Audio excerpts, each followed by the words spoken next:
All right, YouTube, how you doing? Welcome back to the channel. It is Saturday, June 21st. We are still on the road, so we got another road video here. 4 MLB plays coming your way in today's video. 2 of them being plus money spots. Got a couple player props in here as well, so few good looks. I can say good looks before the game start because yesterday I also would have said we had 4 good looks, but unfortunately, we go 0-4. We got the reverse sweep there. Sometimes you're the sweep or the broom, whatever it's called. Sometimes you're the dustpan. Yesterday, we opened up and we were the dustpan. Had that Rangers and Pirates first 500. Nope, doesn't come through. The Cardinals and Reds over. Nope, doesn't come through. Then we had a couple player props. Zach Gallen, our biggest play of the night, just because of the juice. Under, was it 3.5 earned runs? He allowed like 1,600,000, 2,800, whatever, in. Plenty of earned runs earned from him. And then our last play was Durbin under 0.5 runs. I think he scored 2 runs. So, yeah, good thing we don't have the Womp Womp because we could probably use the Womp Womp on all of those picks on the soundboard today. Hopefully we can do a little bit better here. That is unfortunate. I love the comments like afterwards being like, dude, you went 0-4. And it's like, well, thank you very much, ESPN. You're keeping track of the score. Thank you so much. Just twist the knife, why don't you? But let's go ahead and dive into today's plays. Again, guys, usually when we are traveling, we just do a little bit shorter version of the video.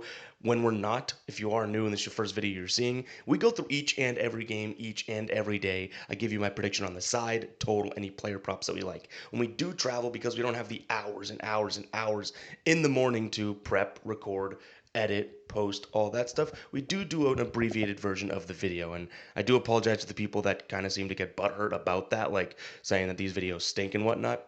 It's this or nothing, you know what I mean? Like, we are on vacation, we do have the life, so we try to grind it out and at least get a video up for you guys. But things do change a little bit when we're on the road. But that's for the people that don't know. The people that do know, let's go ahead and dive into play number 1 here. We don't need to explain the routine, right? Play number 1, we have 2 plays in this Red Sox and Giants game. 1 player prop on the Giants, 1 player prop on the Red Sox. Almost thought about parlaying these. Didn't really want to get to that. But Tyler Fitzgerald here, under 1.5 hits, runs, and RBIs.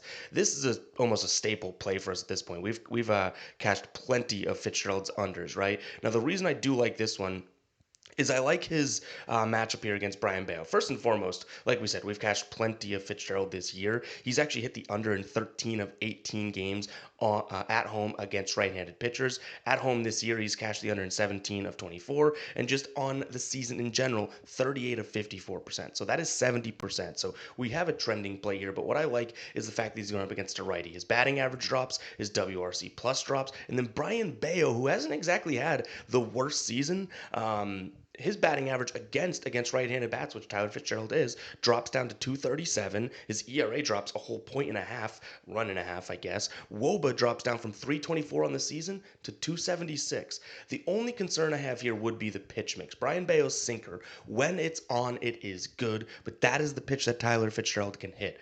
Outside of that, he's going to throw slider, changeup, fastball. Slider, his WOBA drops big time from, I think it's 280 down to like 230. The changeup, 212 WOBA with a 60% K rate. And then the fastball, we know that's why we've been taking his unders a lot this year against the fastball, 238 WOBA. So I do like the spot for him. Normally, we're looking for that lead pitch, you know, that the sinker being the main pitch that he's going to struggle against.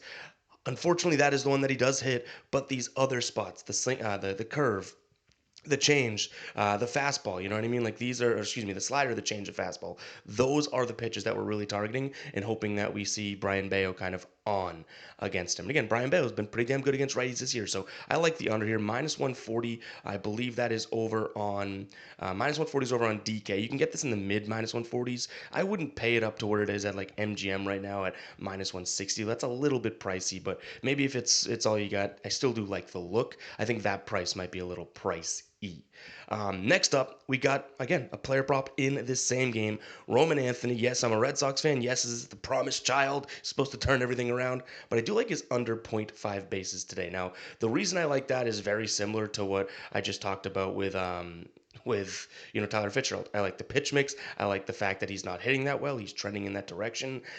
This kid's not very good against the curveball, okay? And Landon Rupp, who's starting for the Giants, throws the curveball 39% of the time. So far this year, Roman Anthony has struck out against every pitch that he's seeing for a third strike curveball, and he's yet to get a hit. So I guess if he struck out, then no kidding. But he got a 0 WOBA and 100% K rate. I believe it's only in like 6 of those, 6 plate appearances or something. But either way, this sinker he strikes out a lot against. That's the next pitch. He does have a WOBA that jumps up to 333. His WOBA's just 215 on the season. But then the changeup, kind of a mid pitch. So it's really centered around that curveball. Now, one thing that I will say is, and if you do want to fade this pick, which you can always fade me, especially after yesterday. Rupp and Anthony's sinker heat map. So where Rupp likes to throw it to the left-handed bat, that's what we're going to see from Anthony.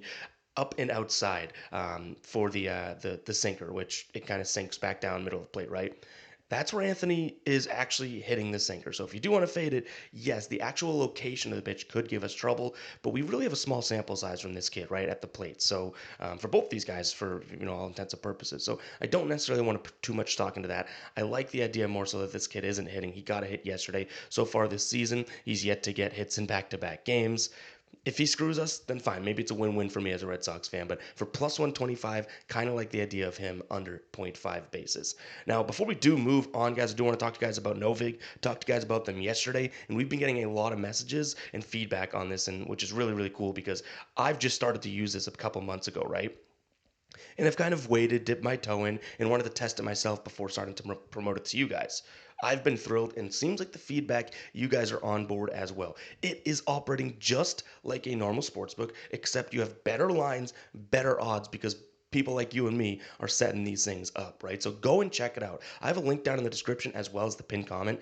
If anything, just add another place to get a good price into your sportsbook arsenal. I tell you guys that all the time. The more books, the better. You might think, oh my God, I'm a psychopath. I got 8 books. No, you're just going to line shop and get the best odds, and that stuff matters in the long run. So check it out. That link will be down in the description as well as the pinned comment. You'll get some bonus cash for signing up with that link as well. You can plug in code GuyBoston. But check out Novig. Again, that link will be down below.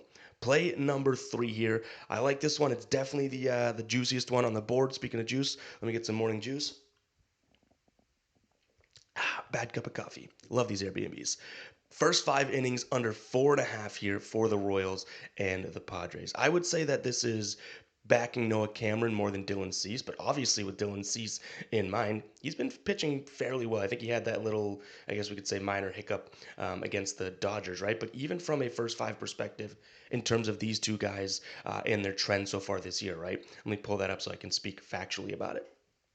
So Noah Cameron on the season, he is 6-1 to the under in the first 5 to this line, right?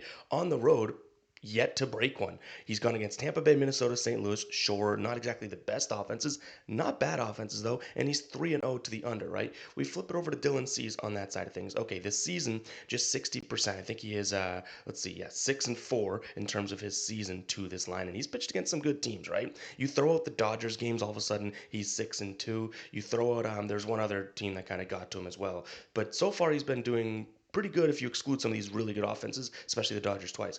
How about if we flip it to at home here? 60% of his games at home have looked really good as well, which is obviously great because that's where he's pitching today. But 5 of the last 6, and that only one that hasn't come through is the one that we just mentioned, that Dodgers game. The Dodgers are going to blow up on any team, right? So I do like both of these guys in this spot. If we look at it from a, Cease versus the specific roster that this Royals team has, not all that terrible. 102 plate appearances against, expected batting average of 250, an expected WOBA here of 306. So not the worst numbers. I'm not going to say they're the best, but enough to keep this Royals team hopefully suppressed, right? And this Royals team isn't a world-beating offense in the first place. Flip it over to thinking about the Pods. Well, their offense has been kind of quiet, right? They're going to get a good pitch mix from Noah Cameron. There's a couple of these, lefties in the lineup like Sheets and Arias that could, hurt them. He's phenomenal against lefties. So I do think we have a good spot here for, Kansas City's pitcher, Noah Cameron, the young kid, to go out there and perform well. I know there's a lot of names in this lineup, but they just haven't been hitting as expected. One last thing that I actually missed here is the fact that obviously Dylan Cease, if you know anything about him, he's got a slider that it's either on and it's filthy or it can be hanging and it's an issue. Well, either way, I'm okay with it because Kansas City last 30 days, 30th, dead last in the league in terms of runs above average against the slider. So yeah, I think that Cease should be okay, and I like the idea of Cameron being able to go up there, and I was gonna say step up to the plate, but I guess step up to the mound, grab the ball, and keep pitching well. The kid is very good. He had a couple, he had a bad start against the Yankees, we know that, but no Cameron from the left side, obviously really good young talent. Last play, I don't know if it's the coffee or this play that is making me feel disgusting. Yankees, Dodgers, money line parlay. Yeah, I know. But you know, we felt gross after an 0-4 night. In fact, comment reverse sweep down below if you made it this far in the video. I own up to it, right? We are not that good at this to be able to act like we didn't get reverse swept. It was bad last night. I don't know if it's because of that. We're trying to go easy and chalk or square to get something on the board today. But I kind of do like this money line parlay here, just because of the odds. The fact that we're getting the Yankees like at minus 166, I think they have an advantage here offensively. Their offense may be starting to get going. You know, they've scored 3+ runs in 2 straight games, which is saying a lot based on how this offense was rolling.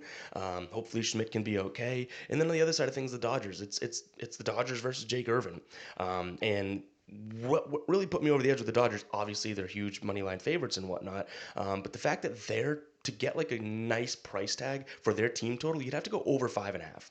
The Nationals, the team that they're playing, 3.5 would be the number at like minus 110 or something like that. So there's already a 2-run discrepancy in terms of these team totals. So the Dodgers, if you like the minus 1.5, sure, that might be a single play. If you like the Yankees, maybe first 5 minus half, sure, that could be a single play. But plus 120 for the two teams that I think have big advantages here, that's kind of the road that I'm going to go down. So yes, tastes weird. This is a grimy, slimy parlay, but I do kind of like this spot here for both squads. But guys, let me recap what we talked about in today's video.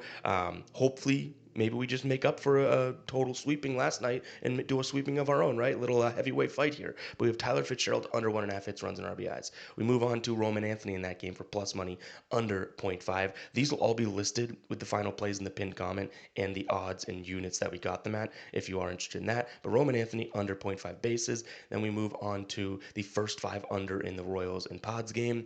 And then what we just talked about, the grimy little slimy little parlay, Yankees and Dodgers money line. It's going to wrap it up for today's MLB show.